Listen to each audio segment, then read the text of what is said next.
Hello, folks. Welcome to Kudlow. I'm Larry Kudlow. All right, 4 days left until the midterm elections, and closing statements are in the air. As I mentioned last night, Joe Biden's threat to democracy speech in Union Station, D.C. kind of bombed. Everybody in the country is worried about inflation, economy, crime, illegal immigration, fentanyl, parents overseeing their kids' schooling, and, of course, high energy prices, along with shortages of diesel fuel and home heating oil. Mr. Biden didn't mention any of that. Instead, he gave this height of hypocrisy speech, self-righteous talk. Somehow 74 million Republicans are evil and violent, kind of painting a picture like Republican housewives in the suburbs storming out of their houses every day with a 12-inch kitchen knife going after their neighbors who might have voted Democrat. All right, I'm just kidding here. I'm exaggerating a little bit, but that's really where Biden was going, it seemed to me. And by the way, as we are learning daily, suburban soccer moms are actually flocking to the Republican Party again, deserting Biden's Democrats in droves. More interesting to me was a piece on Fox Digital by Senator Bernie Sanders, a self-described socialist and a man who I've always held in high regard, frankly, even though I completely disagree with his point of view. Mr. Sanders defended the Biden economic record as befitting a socialist defense of socialism. Now, the senator argued that inflation is a problem, but the underlying cause of it is corporate greed. Astronomical increases in corporate profits and driving up prices of gas and airline tickets, food, prescription drugs, and so forth.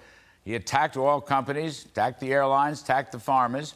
What he neglected to say is that during the height of the pandemic year, 2020, every one of those companies in all those industries and their shareholders lost a fortune in a shuttered economy that absolutely crushed all their profits.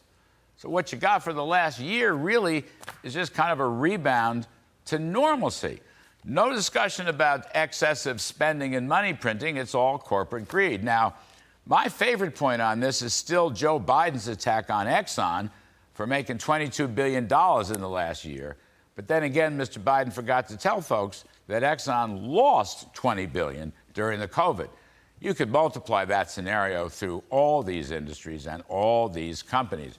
But then in his piece, Senator Sanders goes on to say that in early 2021, at the time of President Biden's inauguration, and I'm going to quote, the United States was suffering its worst economic downturn since the Great Depression. Period. End quote. All right, let's go to the scoreboard. At some point in this discussion, factoids matter. Here are just a couple. By the time Joe Biden came into office, the U.S. economy was in a strong V-shaped recovery from the pandemic shutdown. First quarter GDP, in fact, in 2021 was 6.5% at an annual rate. Now, the peak unemployment rate from the COVID collapse in the second quarter of 2020 was 14.7%. By the time Joe Biden arrived at 1600 Pennsylvania Avenue, it had fallen to 6%, okay? 14.7 unemployment at the worst COVID peak, down to 6%. These, of course, legacies of the Trump economy. And actually, in today's jobs report, the unemployment rate is 3.7%. So really, it hadn't fallen nearly that much over the past 2 years, from 6 to 3.7. And by the way, just as a reminder, the inflation rate was only slightly above 1% when Mr. Biden took office. Now, these are facts. I can't do any better than that. Now, for Mr. Sanders, who I generally respect, he cannot ignore these facts. Now, I do expect him to go on about corporate greed. That's a familiar socialist talking point. And no one is surprised that he touts a windfall profits tax for American business. Mr. Sanders is nothing if not a consistent socialist who loves workers. He just doesn't like the businesses that hire the workers and can't imagine that companies without profits can't hire, right? You got to have profits in order to hire. But companies with profits do, in fact, hire.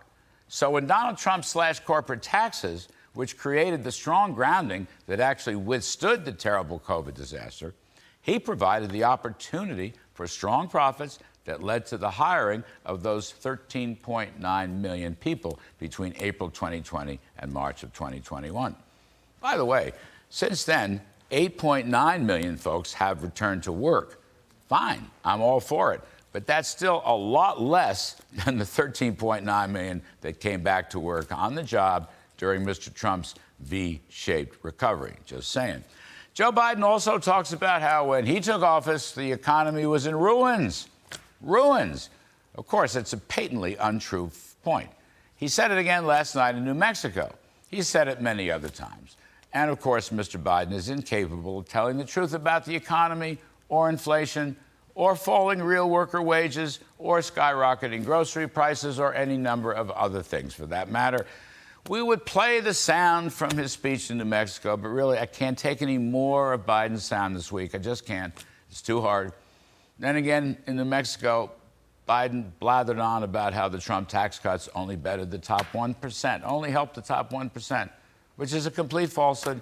As we've said so many times, the biggest winners were the blue-collar, middle, and lower-income folks, minority groups like blacks, Hispanics, Asians, including women. Poverty tumbled, inequality fell. By the way, Trump taxed the high end by denying their write-offs for state and local income taxes and deductions. How many times do we have to correct the president's extraordinary factual ignorance? Well, I guess the answer is many times. I don't mind. I'm up to the task. It's not such heavy lifting. Socialism never works. The country doesn't want it. And that's why the cavalry's coming in just a few more days. All right, there you have it.